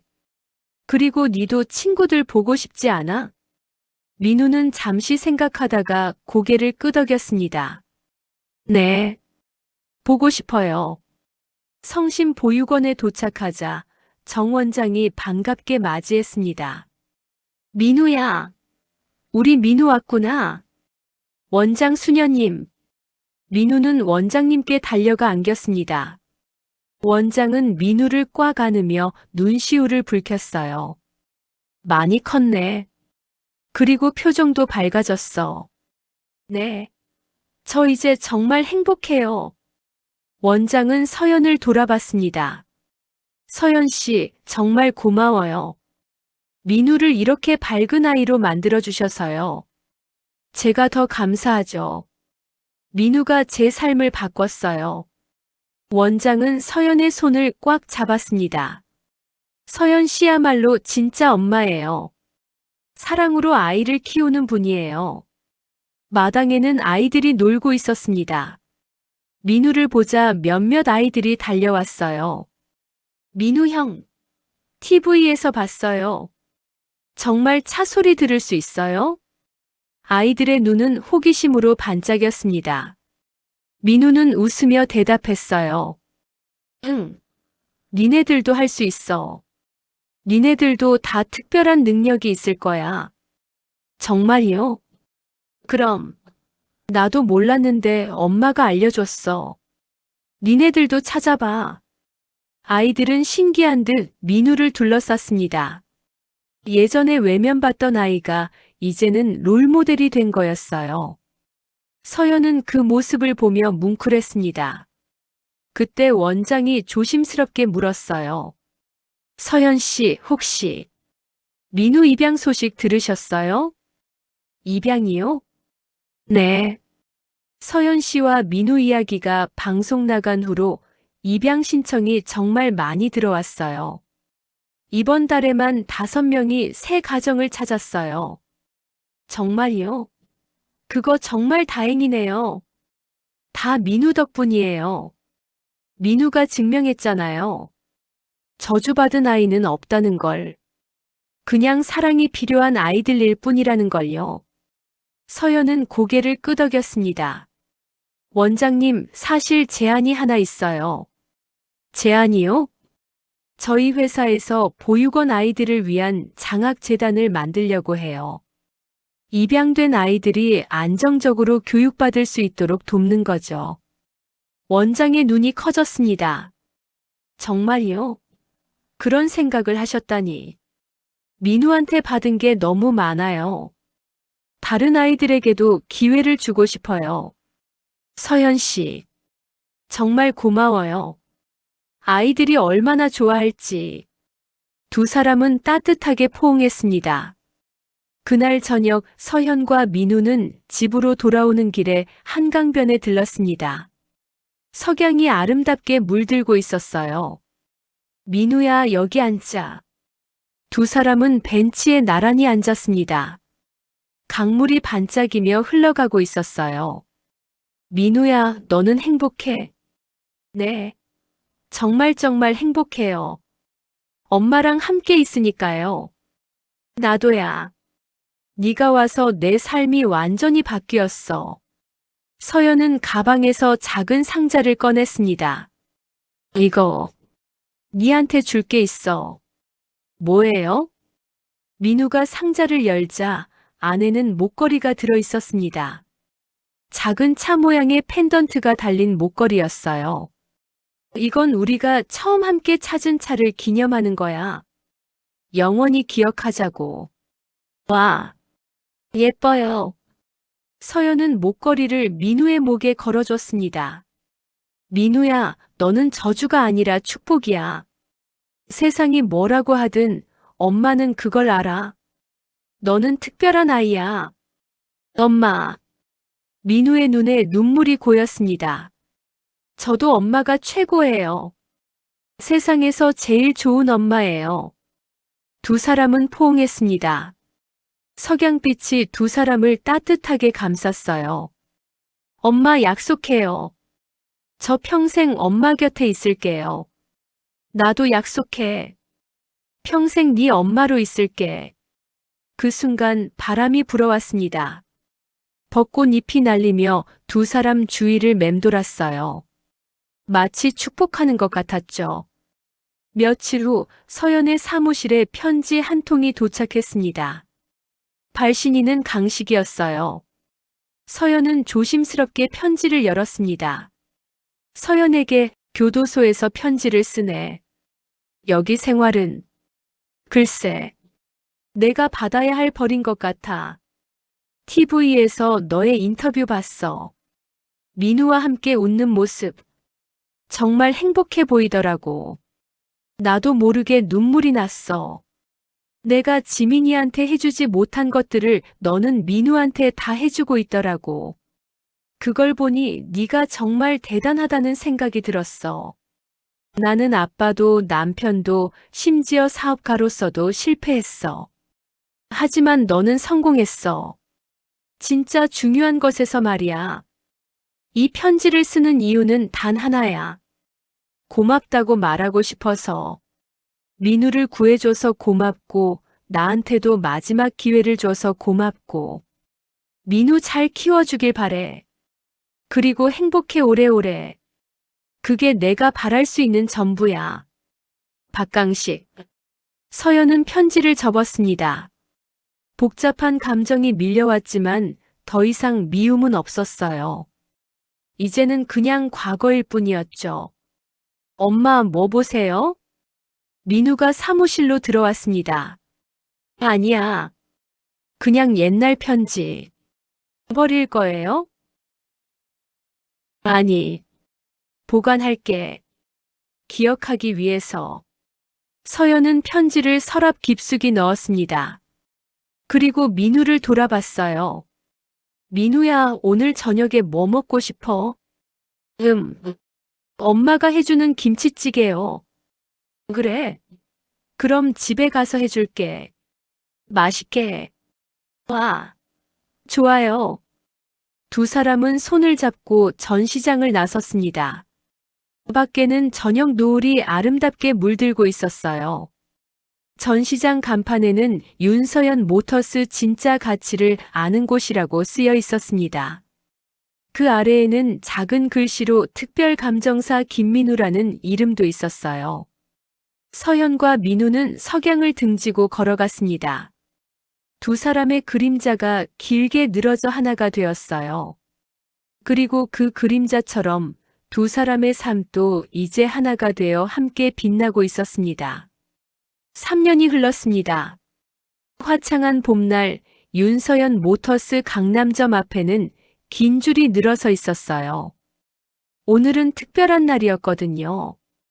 12살이 된 민우의 첫 공식 감정쇼였죠. 여러분 안녕하세요. 민우는 마이크를 잡고 자신감 있게 말했습니다. 목소리도 조금 굵어졌고 키도 훌쩍 컸어요. 오늘은 여러분이 가져오신 차량을 제가 직접 감정해 드리겠습니다. 관객들이 박수를 쳤습니다. 국내외 컬렉터 언론, 그리고 일반 고객들까지 200명이 넘는 사람들이 모였어요. 민우는 첫 번째 차량에 다가갔습니다. 고급 스포츠카였죠. 손을 대고 눈을 감았어요. 이 차는 건강합니다. 하지만 조금 외로워하네요. 주인분 요즘 바빠서 잘 못 타셨죠? 차 주인이 깜짝 놀라며 대답했습니다. 맞아요. 요즘 출장이 많아서. 일주일에 한 번은 꼭 시동을 걸어주세요. 차도 사랑받고 싶어 해요. 사람들이 감탄했습니다. 민우는 계속해서 여러 차량을 감정했어요. 모든 진단이 정확했죠. 쇼가 끝나고 민우는 서연에게 달려왔습니다. 엄마, 어땠어요? 완벽했어. 우리 민우 정말 프로야. 서연은 민우를 안아들었습니다. 이제 너무 커서 들기 힘들었지만요. 엄마, 저 이제 진짜 감정사가 된 것 같아요. 그럼, 너는 이미 유명한 감정사야. 그때 한 가족이 다가왔습니다. 30대 부부와 6살쯤 돼 보이는 아이였어요. 민우야, 안녕. 준호야. 민우는 그 아이를 알아봤습니다. 보육원에서 함께 지냈던 친구였어요. 민우 형, 저도 입양됐어요. 이분들이 제 새 엄마 아빠예요. 준호는 환하게 웃었습니다. 부모님도 행복한 미소를 지었어요. 민우 이야기를 보고 용기를 냈어요. 준호를 만나게 돼서 정말 행복합니다. 서연은 그 부부에게 감사 인사를 했습니다. 아이를 사랑해 주셔서 감사해요. 아니에요. 저희가 더 감사하죠. 준호 때문에 우리 집이 완성됐어요. 민우와 준호는 한참을 이야기를 나눴습니다. 서로의 삶을 나누며 웃고 떠들었어요. 민우야, 우리 다음에 또 만나자. 응. 꼭 연락해. 준호 가족이 떠나고 서연은 민우의 어깨에 손을 올렸습니다. 민우야, 네 덕분에 준호도 행복해졌어. 아니에요. 그냥 받아들 기회가 필요했던 거예요. 저처럼요. 민우의 눈빛은 깊어져 있었습니다. 이제 철이 든 소년이었어요. 저녁이 되자 서연과 민우는 집으로 돌아왔습니다. 거실에는 액자들이 가득 걸려 있었어요. 첫 거래 성공 사진, 개업식 사진, 방송 출연 사진. 3년간의 추억이 담겨 있었죠. 엄마, 저 질문 하나 해도 돼요? 그럼. 뭔데? 엄마는 저를 입양한 거 후회한 적 없어요? 서연은 잠시 놀란 표정을 지었습니다. 왜 갑자기 그런 질문을? 아니, 그냥 궁금해서요. 제가 처음 왔을 때 엄마 진짜 힘들었잖아요. 서연은 민우를 소파에 앉혔습니다. 그리고 양손으로 민우의 얼굴을 감쌌어요. 민우야, 잘 들어. 엄마는 단 1초도 후회한 적 없어. 너는 내 삶의 축복이야. 네가 없었으면 나는 지금도 공허하고 외로웠을 거야. 엄마, 네 덕분에 나는 다시 웃을 수 있었어. 다시 꿈을 꿀 수 있었어. 다시 사랑할 수 있었어. 그러니까 고맙다고 해야 할 사람은 나야. 민우는 서연에게 안겼습니다. 눈물이 흘렀어요. 엄마 사랑해요. 정말 정말 사랑해요. 나도 사랑해, 우리 민우. 세상에서 제일 사랑해. 두 사람은 한참을 그렇게 안고 있었습니다. 그날 밤 민우는 일기를 썼습니다. 오늘 첫 공식 감정 쇼를 했다. 떨렸지만 성공했다. 엄마가 자랑스러워했다. 예전에는 나를 저주라고 했다. 하지만 이제는 안다. 저주 같은 건 없다는 걸. 그냥 세상이 아직 알아보지 못한 축복일 뿐이라는 걸. 엄마가 나를 믿어줬다. 그래서 나는 바뀔 수 있었다. 이제 나도 다른 사람들을 믿고 싶다. 그들 안에 숨겨진 가치를 찾아주고 싶다. 엄마가 말했다. 진짜 가치를 아는 눈은 사랑에서 나온다고. 나는 그 말을 믿는다. 그리고 나는 매일 기도한다. 세상의 모든 저주받은 아이들이 나처럼 사랑을 만나길. 그래서 그들도 자신의 진짜 가치를 알게 되길. 왜냐하면 모든 사람은 특별하니까. 다만 그걸 알아봐줄 누군가가 필요할 뿐이니까. 김민우, 엄마 윤서현과 함께한 3년째 되는 날. 민우는 일기장을 덮고 창밖을 바라봤습니다. 별이 반짝이고 있었어요. 옆방에서는 서연이 내일 일정을 정리하고 있었습니다. 피곤한 표정이었지만 입가에는 미소가 걸려 있었죠. 문득 서연은 서랍에서 낡은 사진 한 장을 꺼냈습니다. 딸 지민이의 사진이었어요. 지민아, 엄마 이제 괜찮아. 네 동생 민우가 엄마를 지켜주고 있어. 니도 저 위에서 행복하게 지내고 있지? 엄마도 이제 행복해. 정말 행복해. 서연은 사진에 키스를 하고 다시 서랍에 넣었습니다. 이제는 과거에 붙잡히지 않았어요. 현재와 미래를 향해 나아가고 있었죠. 다음 날 아침, 서연과 민우는 함께 전시장으로 출근했습니다. 문을 열자 햇살이 쏟아져 들어왔어요. 전시장 중앙에는 여전히 그 비세단이 전시돼 있었습니다. 모든 것의 시작이었던 차. 엄마, 저 차 아직도 노래해요. 무슨 노래? 고마운 노래요. 우리를 만나서 행복하다고요. 서연은 웃으며 민우의 머리를 쓰다듬었습니다. 우리도 고맙지. 저 차 덕분에 우리가 여기까지 왔으니까. 그때 전시장 문이 열렸습니다. 첫 고객이었어요. 안녕하세요. 윤서연 모터스죠? 차 감정 부탁드리려고요. 네, 어서 오세요. 서연과 민우는 미소 지으며 고객을 맞이했습니다. 그리고 오늘도 두 사람은 함께 차들의 소리를 듣고 숨겨진 가치를 찾아내고 사람들에게 진실을 전했습니다. 왜냐하면 그들은 알고 있으니까요. 진짜 가치를 알아보는 눈은 사랑에서 나온다는 것을. 그리고 모든 사람은 모든 것은 사랑받을 자격이 있다는 것을. 이번 황혼 사연 어떻게 들으셨나요? 아무도 입양하지 않던 소년을 알아보고 그 믿음에 보답한 소년의 이야기가 감동적이지 않았나요? 황혼 온도계 채널은 여러분의 소중한 사연을 기다리고 있습니다. 영상 정보 또는 고정 댓글에 적힌 메일 주소로 사연을 보내주세요. 다음에도 황혼님들에게 들려줄 재밌고 귀중한 사연으로 돌아오겠습니다. 오늘 하루도 행복하세요.